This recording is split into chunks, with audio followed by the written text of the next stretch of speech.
For Oberleutnant Klaus Richter of the 352nd Artillery Regiment, the morning began like any other on the Normandy coast. A thin, damp mist hung over the English Channel, muffling the world in a grey stillness. The air was cold, filled with the familiar scent of salt and wet earth. It was just after 5 a.m. Another watch, another day of anxious waiting. But through his binoculars, as the first hint of dawn tried to break the horizon, the sea began to change. It wasn't the tide, it wasn't a weather front, it was something impossible. A dark line had appeared where sea met sky, a smudge that just kept growing, sharpening, and multiplying. This wasn't a fleet, it was a city of steel, a floating metropolis sailing out of the mist and into history. At that moment, before a single Allied soldier set foot on the beaches below, before the world even knew the name Omaha or Utah, he knew the Reich was about to drown. To understand the shock of that morning, you have to get inside the mindset of Fortress Europe in the spring of 1944. From the coast of Norway down to the Spanish border, German engineers had built the Atlantic Wall. It was conceived as a chain of concrete and steel, bristling with guns, an impenetrable barrier against any invasion. In the minds of German high command and in the propaganda fed to the soldiers, it was proof of the Reich's power. But Oberleutnant Richter, a professional soldier and a veteran of the Eastern Front, knew the difference between propaganda and reality. At 32, he was old enough to remember a different Germany and young enough to have been shaped by the furnace of the war. He was pragmatic, observant, and deeply tired. His command was an artillery battery with solid Czech-made cannons nestled in concrete casemates a few miles inland from the beaches the Allies would soon codename Omaha. From his observation post, a concrete bunker sunk into a high bluff, he had a commanding view of the sea.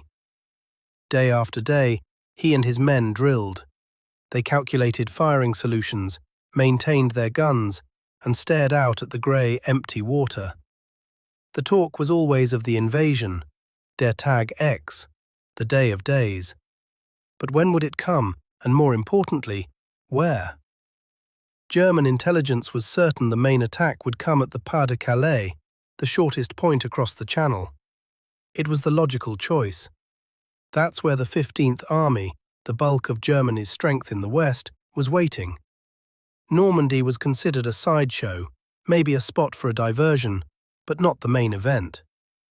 This was a massive strategic miscalculation, and it was no accident. It was the result of a brilliant Allied deception campaign called Operation Fortitude, and it left the Normandy defenders dangerously exposed. Richter's unit, the 352nd Infantry Division, was better than most in the area, but it was still just a shadow of the elite forces that had conquered France 4 years earlier. It was a mix of seasoned veterans from the East, like himself, and a larger number of very young teenage conscripts and older reservists. They were brave and dutiful, but they weren't the stormtroopers of 1940. They were defenders tasked with holding a line that was stretched far too thin. The Atlantic Wall itself was more of a patchwork than a solid wall. Many bunkers were incomplete, minefields had gaps. The vast distances meant even a powerful strongpoint could be isolated and bypassed. Richter knew this. He had seen the shortcuts local farmers still used, the blind spots in the fields of fire. He had a professional skepticism about their chances against a truly determined assault. In the weeks leading up to June, the tension had been a living thing.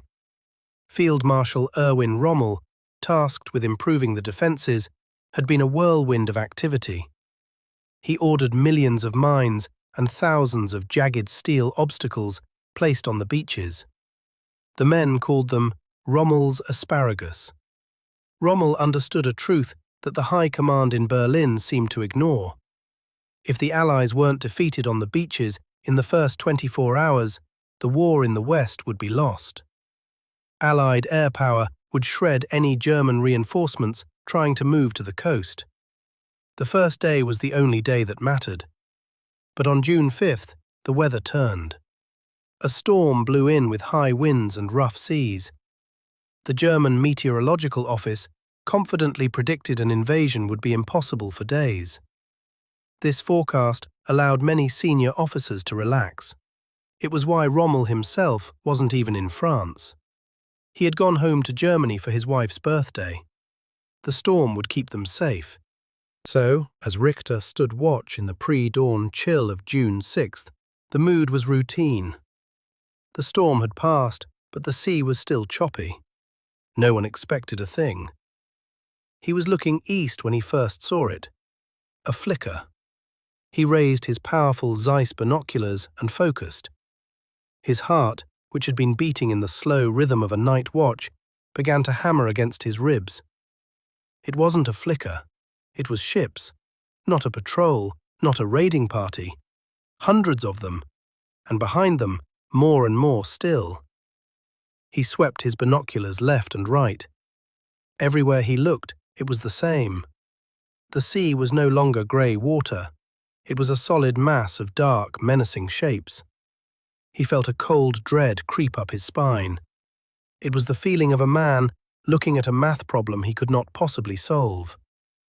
For a long moment, Richter just couldn't process it. The sheer scale was an insult to logic. German intelligence had estimated the Allies might muster 3,000 vessels for an invasion, and even that would have been a monumental effort. What he was looking at was something else entirely. He tried to count, but it was a fool's errand. His brain, on instinct, began to categorize. He could make out the hulking silhouettes of battleships and cruisers. He saw swarms of smaller, faster destroyers circling them like wolves. And then there were the others, the endless, uncountable others. Landing craft of all shapes and sizes, packed so densely they looked like iron filings drawn to a magnet. He blinked, rubbed his eyes, and looked again. The image didn't change. It only grew clearer as the sun began its slow climb. The official number for the entire operation would later be confirmed at nearly 7,000 vessels, an armada from 8 different nations. It remains the largest amphibious invasion force in history. But to Richter, it wasn't a statistic. It was a physical presence that seemed to bend the horizon. It was a declaration of industrial power so immense that it made everything he'd ever known about warfare obsolete. Germany had built a wall of concrete. The Allies had responded by building a bridge of steel. He grabbed the field telephone, his hands slick with sweat. "This is Richter at Observation Post 4. I have a visual on the channel. There are ships." The voice on the other end was tired, dismissive. "We have reports of a few ships, Oberleutnant. A possible raid. Stand by." "No!" Richter's voice was strained, urgent. "You don't understand. It's not a few ships. It is thousands. The entire sea is covered from horizon to horizon. This is it. This is the invasion." There was a pause. Disbelief. Richter could almost hear the man picturing him as a hysterical junior officer, spooked by shadows. "Oberleutnant, the sea conditions are not suitable. Our reports show—" "Your reports are wrong," Richter shouted, his voice cracking. "I am looking at it with my own eyes. For God's sake, look at the sea." He slammed the phone down in frustration. It was too big to be believed. He tried another line to regimental headquarters and found his commanding officer. "Richter, here, sir. The invasion fleet is here. 10,000 ships." He knew he was exaggerating, but in that moment, it felt like an understatement. The major's voice was skeptical. "Richter, are you certain? The weather." "The weather is clear enough to see the end of the world, Major, and it is sitting in the English Channel, requesting permission to open fire." This time the urgency cut through. The chain of command was paralyzed by a failure of imagination. Their plans, their maps, their intelligence reports, All of it was being erased by the reality floating a few miles away. While Richter was watching the fleet, the High Command was focused on reports of parachutists inland, assuming they were the main event. No one was looking at the sea. Richter didn't wait for them. He shouted orders to his men. Roused by the commotion, they stared out from their positions, their faces a mixture of awe and terror. They saw what he saw. The drills were over. This was real. The heavy shells were brought up from the magazines. Rangefinders called out numbers that seemed impossibly large. The giant barrels of the cannons, silent for so long, elevated slowly, pointing their noses toward the impossible fleet. Richter stood in his post, binoculars pressed to his eyes. He could see the landing craft beginning to form up. He could feel the vibration in the air, a low hum of thousands of engines. It was the sound of a superpower breathing, and he was about to throw the first stone. The order finally came just before 6 a.m. Engage at will. For Richter, it was a release. The paralysis of disbelief was broken by the familiar clarity of action. Fire! He roared into the telephone. A moment later, the ground trembled as the first gun fired, then a second and a third. The shells screamed out over the water. Richter tracked them through his binoculars, a surge of professional pride mixing with his dread. He saw plumes of water erupt in the midst of the fleet. A miss, then another. His men were good. They adjusted their aim, firing with a disciplined rhythm, and for a brief moment they made their mark. Richter saw a direct hit on an American destroyer, the USS Corrie. There was a flash of orange and a puff of black smoke. While some accounts suggest the ship may have also struck a mine, from Richter's perspective, his guns had drawn first blood as the ship listed, crippled, and later sinking. A cheer went up from his men. For a few minutes, it felt like a real battle. It felt like their training mattered. But the feeling was fleeting, because after the Corrie was hit, the fleet did not scatter. It didn't slow down. The gap in the formation was simply filled. The endless lines of ships kept coming, an iron tide that couldn't be stopped. His guns fired again and again, but for every one ship they might harass, 100 sailed past untouched. Richter felt a profound sense of futility wash over him. He was a man with a bucket trying to empty the ocean. He looked past his own shell impacts and saw the larger picture. The Allied battleships, ships like the USS Texas, were now turning their massive 14-inch guns toward the shore. Then came the reply. It started as a low rumble from across the water. He saw flashes of light from the big ships, like a silent lightning storm on the horizon. A few seconds later, the air around him began to tear itself apart. The ground began to heave. Geysers of earth erupted from the fields. The systematic industrial process of dismantling the Atlantic Wall had begun. Where was the German response? Where were the panzers? Where was the Luftwaffe? Richter scanned the skies and saw nothing but Allied planes, fighters, bombers, transports. They owned the air completely. German doctrine called for armoured counterattacks, but the closest armoured unit, the 21st Panzer Division, was paralysed by confusion and the need for a direct order from Hitler's headquarters. When it finally did move, it moved without air cover into a sky black with Allied fighter bombers, and it was decimated before it even reached the front. It was in that moment, with his own guns firing and the sky raining steel, that Richter understood this wasn't a fight. It was an extermination. The Allies weren't trying to outmaneuver him. They were trying to erase him. This single personal realization of overwhelming force defined the entire Normandy campaign. As the naval bombardment intensified, something in Richter's mind shifted. The tactical part of his brain shut down. It was replaced by a cold, terrifying clarity. He was no longer seeing ships and soldiers.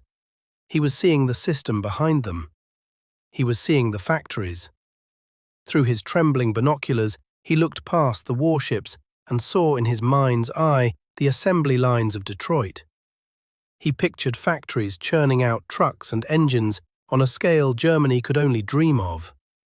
The logistics of this invasion, the ability to supply hundreds of thousands of men on a hostile shore, wasn't a miracle. It was a simple result of that industrial output. He looked at the sky, filled with an endless stream of C-47 transport planes and fighter bombers. On D-Day, the Luftwaffe flew maybe 300 sorties in all of France. The Allies flew over 14,000. For every one German plane in the sky, there were more than 40 Allied ones. The reason wasn't a failure of German courage, it was the factories. And then there were the tanks. He knew the reputation of the German panzers. The Tiger and the Panther were technologically superior, feared by Allied crews. But that superiority was a strategic dead end. They were complex, expensive, and difficult to produce.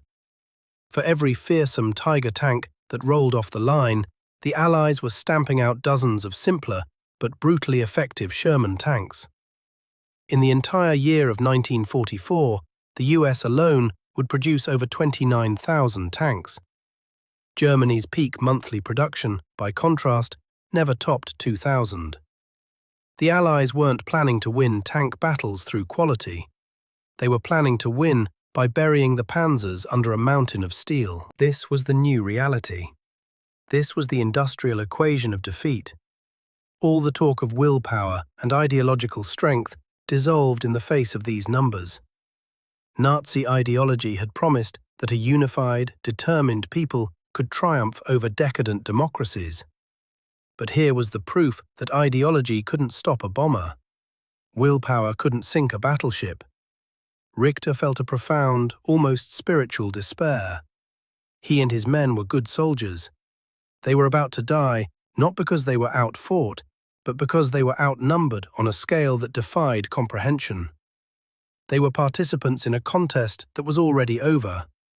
He and his men, the entire German army in the West, were like a finely crafted sword facing a steam-powered drop hammer. The outcome of the contest was never in doubt. He thought of the propaganda posters and the unshakable belief back home in final victory. It was all a lie, not just a political lie, but a mathematical one. The German High Command must have known. They must have seen the production charts. Yet they had sent him and millions of others to fight a war they could not possibly win. It's no wonder that in the war's final year, the psychological strain and the confrontation with this impossible truth led to a rise in suicides among officers on the front lines. They weren't just fighting soldiers from America, Britain, and Canada. They were fighting the full, unrestrained power of the global industrial complex. As the sun climbed higher, the theoretical became a brutal reality. The naval bombardment reached a crescendo, a constant rolling thunder that never ceased. The concrete of the bunker shuddered, dust raining from the ceiling. Through the observation slit, Richter saw the first waves of landing craft hit the shore. Higgins' boats dropped their ramps, disgorging American soldiers into the surf. The machine guns in the German pillboxes along Omaha Beach began to chatter, tearing into the ranks of the first men ashore. From his vantage point, Richter could see the terrible drama unfold, the water turning red, the bodies piling up. The German 352nd Infantry Division was exacting a horrific price. For a moment, it seemed the defense was holding.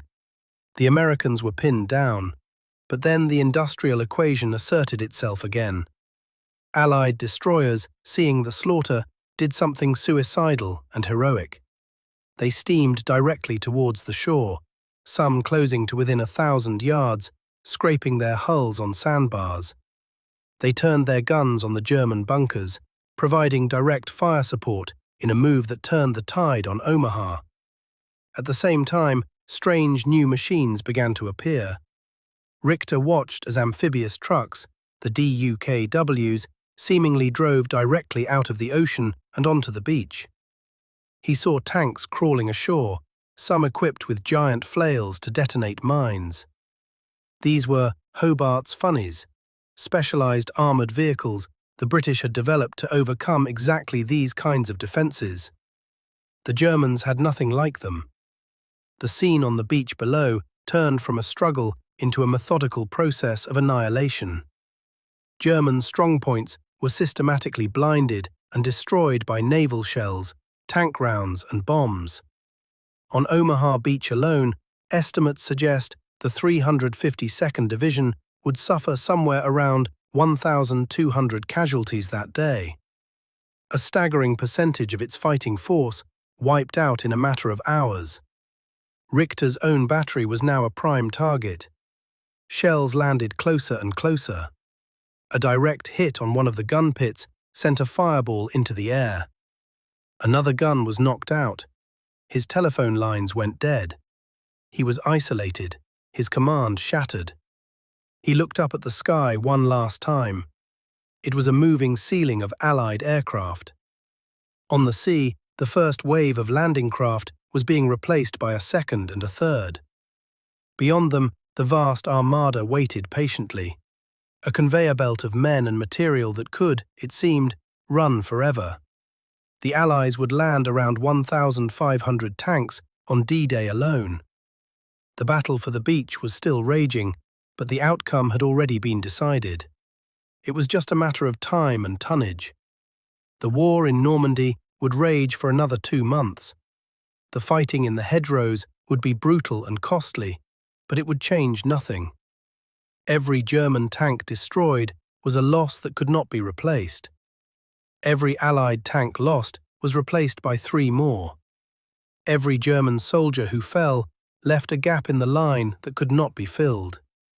For Oberleutnant Klaus Richter, and for the thousands of German soldiers who survived that first day, the rest of the war was just an epilogue. They fought on, driven by duty, by fear, or by a patriotism disconnected from reality. But the hope of victory was gone. It had vanished in the dawn light of June 6th. We often picture the end of the Third Reich as a slow, agonizing collapse, culminating in the battle for Berlin. But for the men on the Atlantic Wall, the end came in a single, horrifying moment of revelation. It was the moment they saw a fleet that filled the horizon, a sky black with enemy planes, and a force that was not just an army, but the full crushing weight of the modern industrial world. It was a new kind of war, one not in the hearts of soldiers, but on the assembly lines of factories thousands of miles away. And for one German officer, peering through his binoculars at a sea that had turned to steel, it was the morning he knew it was over.